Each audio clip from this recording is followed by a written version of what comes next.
Bienvenue sur le plateau de Alebi et Majid Artop. Je suis accompagnée aujourd'hui de DJ Auditive. Bonjour DJ Auditive. Salut Sarah, tu vas bien? Merci, je vais bien. Et toi? Oui, toujours. Bon. Alors, quoi de nouveau? Moi, je t'ai connue à la base. Tu mixais et tu visitais tous les événements urbains à Paris. C'est là où je t'ai découverte. Oui, voilà. Et entre-temps, on t'a perdu un peu.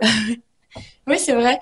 Et écoute, moi, le but pour moi en tant que DJ, c'est de connaître le plus de styles musicaux et sonorités différentes. Tu vois, c'est d'avoir une bibliothèque qui est bien fournie, bien remplie. Donc pour moi qui ai toujours été élevée dans le hip-hop, l'urban, etc. C'était important pour moi. C'est ma base, si tu veux. Moi, je viens de la DAS, etc. Donc nous, on écoutait du rap, quoi. On n'écoutait pas du Céline Dion. Mais pour moi, c'était important aussi de pouvoir mélanger aussi variété, funk, techno, voilà tout ce qui se fait et pouvoir en fait rassembler les genres et les cultures. Et donc c'était important aussi pour moi d'aller voir ce qui se passe ailleurs. Dans la techno, la psytrance, c'est des sonorités qui sont très différentes et c'est deux mondes qui se mélangent pas. Et du coup, je me suis dit, comme ces deux mondes, ils vont pas venir à moi d'eux-mêmes, si tu veux. Je me suis dit, c'est mieux que moi. Surtout le secteur hip-hop, c'est pas le plus facile. Oui, tout à fait, c'est sûr. Donc voilà, c'était important de se déplacer et dans tout type d'événements et de savoir mixer tous ou plus ou moins tout type de musique, le plus de types de musique différentes pour pouvoir être à l'aise et pour ensuite pouvoir avoir, comme je disais, une bibliothèque, une culture bien complète. Donc, c'est ton choix d'opter pour la diversité, tout simplement. Voilà, c'est ça. Tu t'es pas obstiné à un seul style. Voilà. Donc, effectivement, on t'a retrouvé, par contre, sur de très beaux événements, comme à la période où il y a eu l'hommage Lionel D, avec Dina Style. Oui. Voilà, donc là-bas, tu as pu te faire plaisir parmi d'autres DJ. Ouais, il y avait Oxide Beats, il y avait du coup Dynasty, forcément. Donc, c'était, comme tu disais, à l'hommage. Big up à Dynasty, on en profite, qui est en train de préparer les championnats du monde de DJ, là, on l'attend avec impatience. Ouais. Et du coup, du coup, en l'hommage pour le NLD, on avait organisé au Galia, il me semble, à Pantin, le Dina Style, que j'ai pas connu en plus, parce que Dina Style, ça date d'il y a 20 ans. Voire plus. Plus. À l'époque de Dorothée. Donc voilà, mais moi tu vois, au niveau de la culture, je connaissais, même si je l'ai pas vécu, et donc de pouvoir y participer, c'était incroyable. Bien sûr. Incroyable. Et puis oui, en effet, après tu rencontres plein d'artistes, tu as l'occasion de discuter, d'être conseillé. Moi, je débutais à ce moment-là, donc voilà. Ensuite, tu as enchaîné avec les Folies Pigalle. Oui, voilà, j'ai fait une très belle référence également. Félicitations. Merci, c'est gentil. Parce que tu faisais partie des émergentes, on est d'accord. Oui. Tu n'étais pas encore vraiment affirmée. Non, c'est ça. Alors voilà, là, c'était pour un événement. C'était techno, psytrance. Alors c'est pas du tout la même catégorie. La même catégorie, c'est ça, mais c'est une occasion. Et puis moi, ça me donnait l'occasion aussi de mixer, ce genre de son, parce que pareil, c'est une sphère assez privée, assez fermée, contrairement peut-être à ce qu'on pourrait penser, mais c'est pas aussi facile que ça d'arriver et de vouloir mixer de la psytrance en collectif. C'est très fermé, très famille. Donc voilà, c'est un peu. Par contre, il y a une très belle communauté. Moi, je sais que le premier événement que j'ai organisé en Normandie était électro. Et on a fait venir DJ Ling Ling, qui est arrivé d'Asie. Et on a fait plus de 400 personnes. C'était merveilleux. Tout le monde sautait partout, des belles énergies. Oui, non, c'est ça, dans l'électro. En fait, si tu veux, c'est deux énergies complètement différentes, mais qui me plaisent les deux pour chacune leur raison. Et puis tu aimes voir les gens heureux et faire la fête. Ça fait partie de toi, ça, bien sûr, évidemment. Et tu vois les gens à l'aise, en train de se lâcher, de récupérer de leur semaine, de se détendre, etc. C'est un art, c'est un travail. Et le BPM. Tu aimes leur envoyer du BPM, tout simplement. C'est ton truc. C'est ça. Donc, je t'ai vu également apparaître récemment à un grand événement qui était très important pour nous, qui s'est déroulé au Grand Rex à Paris, en hommage à DJ Mehdi, Made in France, pour annoncer la série documentaire qui est diffusée sur Arte. tu étais là-bas, je sais que on en a parlé après, tu as eu vraiment de belles émotions. Ah ouais, c'était incroyable. Je vous invite, pour ceux qui l'ont pas vu encore, à aller le visionner. C'est gratuit, c'est sur Arte En replay. En replay, voilà, c'est ça. Faut savoir que DJ Mehdi, sans lui aujourd'hui, on n'aurait pas la musique. Le hip-hop mélangé avec l'électro, on est d'accord? C'est ça, en fait, c'est des nouvelles sonorités. Voilà, c'est ça, c'est ce qu'il a apporté. Mais aujourd'hui, c'est la normalité. Mais aujourd'hui, la plupart des styles, la plupart des artistes que t'entends, que tu vois partout, même eux peut-être ne le savent pas, mais sont inspirés en fait de DJ Mehdi et de son côté visionnaire. Hein. Vraiment, ils ont bien. Je spoile pas le docu, mais ouais, il disait que il a vraiment DJ Mehdi, c'était quelqu'un de visionnaire. Paix à son âme, hein, franchement. D'ailleurs, je vais juste mettre un petit accent qui me tient à cœur, parce qu'effectivement, on a beaucoup vu du coup Mokobé, qui fait partie du groupe le 113. Big up à toi, Mokobé. Mais moi, j'ai également retenu qu'il y avait quand même DJ Cut Killer également, qui faisait partie de ses premières productions. Bien sûr. À DJ Mehdi. Et je pense que comme les choses étaient belles, effectivement, ça a donné un beau tremplin à cet art hip-hop électro. Puis il avait une énergie, il était, enfin, moi je l'ai pas connu du coup, mais ce documentaire, il m'a permis de beaucoup découvrir aussi sa personnalité autre que le côté professionnel. Et c'était quelqu'un de très humble, très simple, mais dans la bienveillance et dans une bonne vibe en fait. Et passionné sur de lui parce qu'il est parti sur quelque chose de nouveau. C'était vraiment nouveau à cette époque. Ça devait vraiment pas être facile pour lui. Ouais, il a pris des risques, exactement. Et c'est ce que j'entends à travers tes souhaits. C'est pour ça que j'y viens. Et je sais que tu as eu beaucoup d'émotions quand tu as été rendre cet hommage. Parce que c'est ton souhait auditif aujourd'hui de vouloir fusionner la culture urbaine avec la musique électronique. Oui. Et tu te rends compte, parce qu'aujourd'hui c'est dur pour toi, tu te rends compte que ces deux communautés sont très difficiles à réunir en fait. Ouais, il y a une petite guerre froide, il y a quelque chose que j'ai pas tout saisi encore, mais c'est dommage parce qu'en fait c'est du gâchis. Regardez DJ Mehdi ce qu'il a pu faire en fait en réussissant à rassembler les gens en fait. Je me dis ce serait génial de pouvoir faire quelque chose de similaire en fait. En tout cas, c'est une inspiration. Alors, sans vouloir pour lui moi, ressembler, c'est vraiment la passion d'auditive aujourd'hui. C'est pas possible, hein, DJ Mehdi, c'est DJ voilà. Mehdi. Mais c'est ton souhait. Tu aimerais... Voilà, ouais, moi il m'inspire énormément et c'est pour ça que c'était important pour moi d'aller à cette avant-première et d'y être sur place parce que ouais voilà, DJ Mehdi c'est une grande, il a une grande influence. Une belle référence. C'est une belle référence, voilà, c'est ça. Il m'influence beaucoup sur ma musique, les choix que je fais, etc. Alors, comment tu fais aujourd'hui parce que ton souhait, c'est de réunir ces deux communautés. C'est difficile, tu t'en es rendu compte. Du coup, tu travailles beaucoup, tu réfléchis, tu te remets en question, tu te déplaces, tu poses des questions. Et donc, tu as des dates quand même, malgré tout. Mais oui, en général, c'est soit urbain, hip-hop, ou soit électro. C'est ça. On va dire que tu as le cul entre deux sièges. Ouais. Comment tu gères ça? Je gère. C'est-à-dire, tu fais face. Je fais face, voilà, c'est ça. Tu fais face. Après, faut rester quand même dans une certaine ligne de conduite, c'est important. C'est vrai que là, à l'heure actuelle, je retourne plus vers l'urban, hip-hop, etc. C'est important pour moi parce que bah voilà, moi, ça reste mes bases. Donc voilà, et puis avec le temps, l'expérience et en apprenant à connaître aussi les goûts spécifiques des publics de là où je vais mixer, réussir à faire des beaux mélanges en fait, des connexions voilà musicales et réussir à ramener un peu d'électro mais en douceur, tu vois. Donc c'est ce que tu essayes de faire en fait là. C'est ce que j'essaye de faire. Donc tu mixes le hip-hop et entre deux tu nous balances les transitions, un peu énergie, tu lèves le énergisante. Le voilà, BPM entre deux. Voilà. C'est ça. On essaye. Après, voilà, ça prend, ça va. Mais voilà, faut quand même respecter la règle de conduite. Si tu es en train de mixer dans un club urbain, tu passes de l'urban. Mais d'où ton talent. Du coup, tu restes généraliste malgré tout. Voilà. Oui, mais oui, il est là ton talent. Voilà. Demain, un club qui t'appelle et qui te dit, moi, je suis un peu plus disco, funky, voilà. Tu peux répondre à cette demande. On est d'accord. Ouais, tout à fait. Parce que voilà. Tu es dans la diversité. C'est ça, exactement. Bah, j'ai appris à mixer sur du rap, du hip-hop, de l'urban. Ensuite, je suis partie voilà me faire mon expérience aussi dans le milieu de la techno parce que mixer des sons à 90 de BPM et à 200, c'est pas pareil, c'est pas pareil du tout. Donc moi je voulais savoir le faire, avoir la connaissance de ça pour peut-être aussi avoir des idées et que oui que ça influence en fait ma manière de jouer. Ce qui est ton personnage. Eh Tu ben, vas y arriver. Ce n'est qu'une question de temps. Eh ben écoute.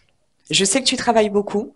Oui. Tu es actuellement également en train de travailler les scratchs. Oui. Oui, bah écoute, parce qu'en fait, si tu veux, dans la techno, t'as pas beaucoup l'occasion de scratcher.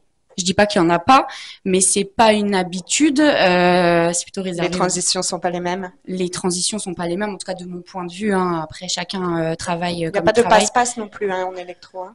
Enfin, j'ai pas encore vu cela.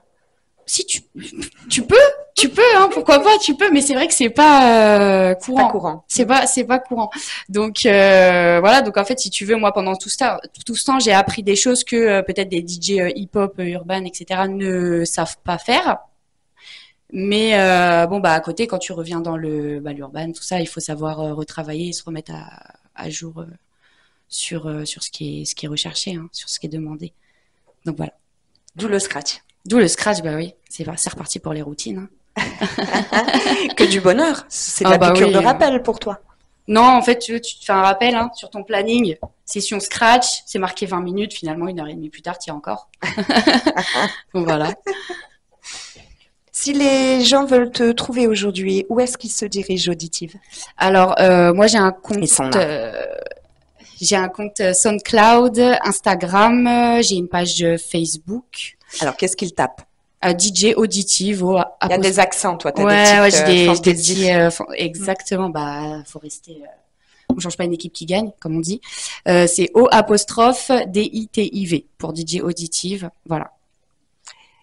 Des prochaines dates?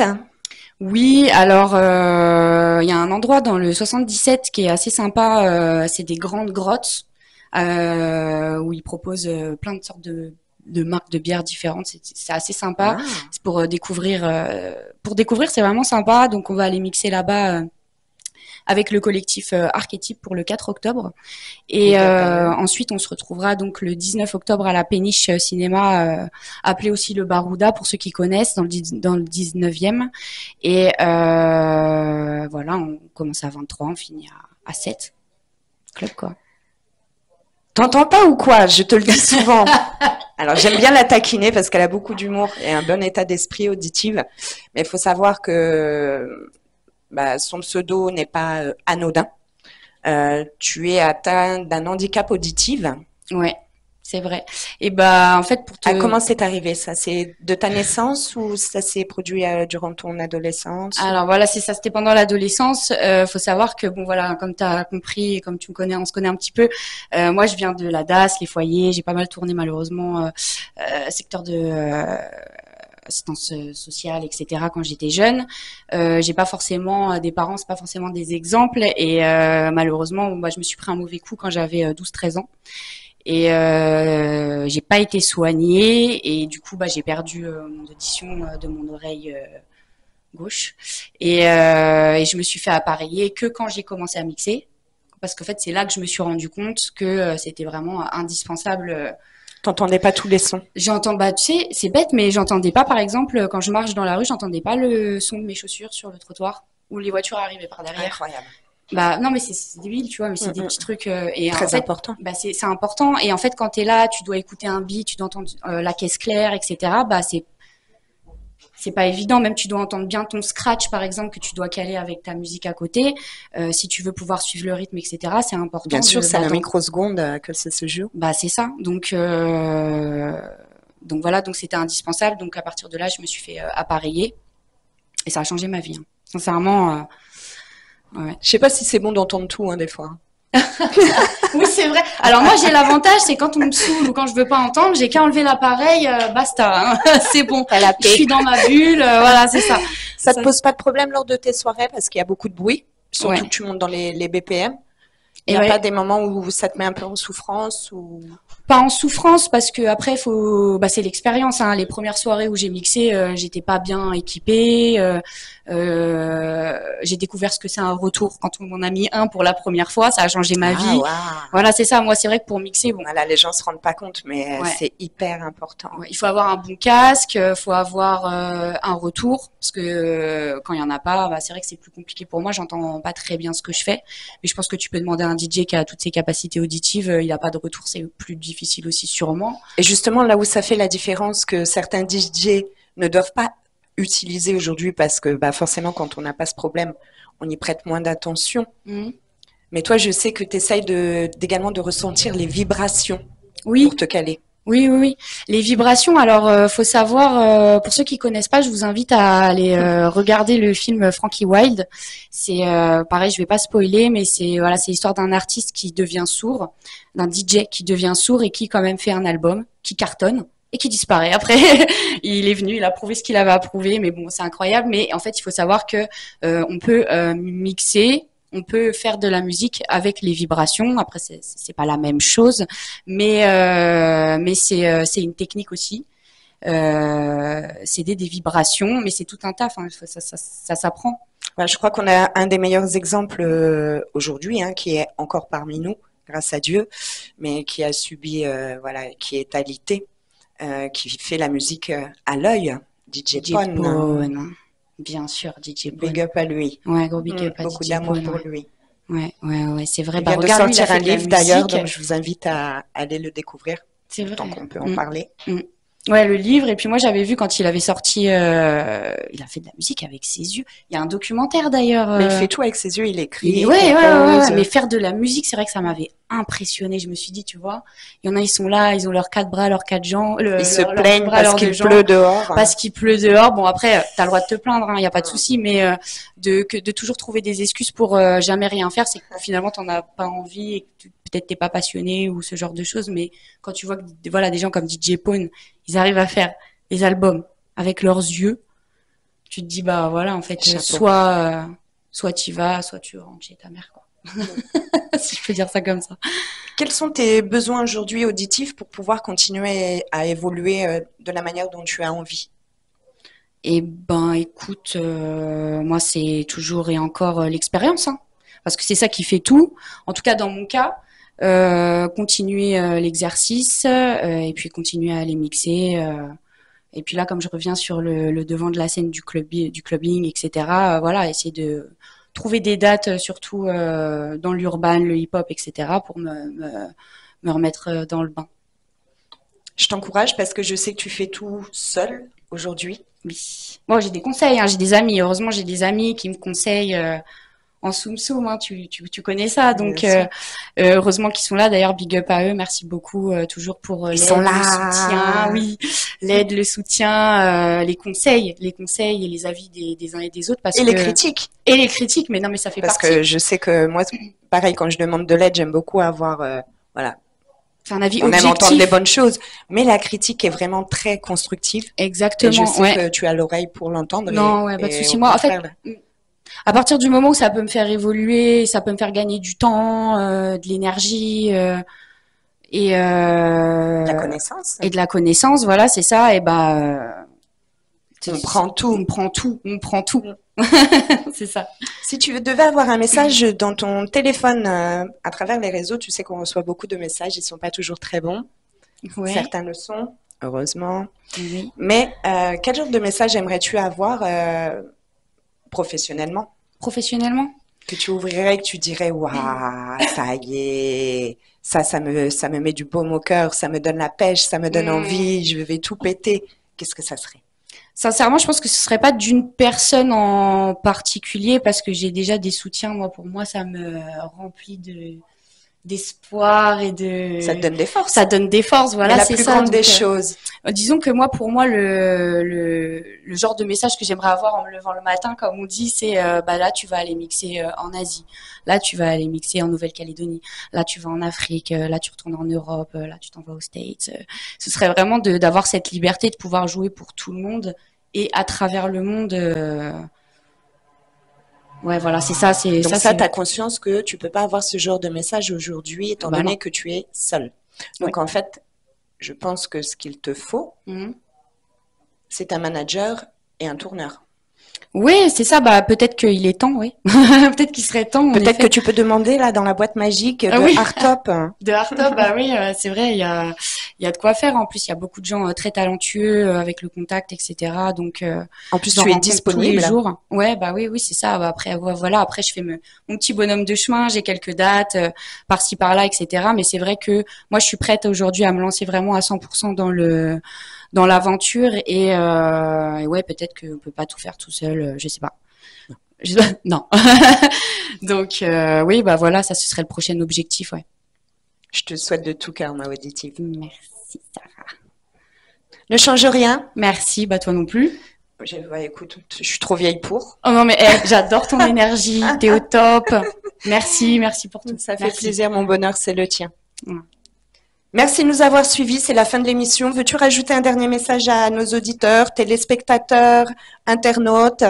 Oui, bah oui, moi je tenais à remercier tous ceux qui sont là depuis le début, qui me soutiennent, malgré mes changements d'humeur et de BPM et de style, etc. Donc voilà, merci pour tout, merci pour les conseils, merci. Voilà. Rendez-vous la semaine prochaine, Artop.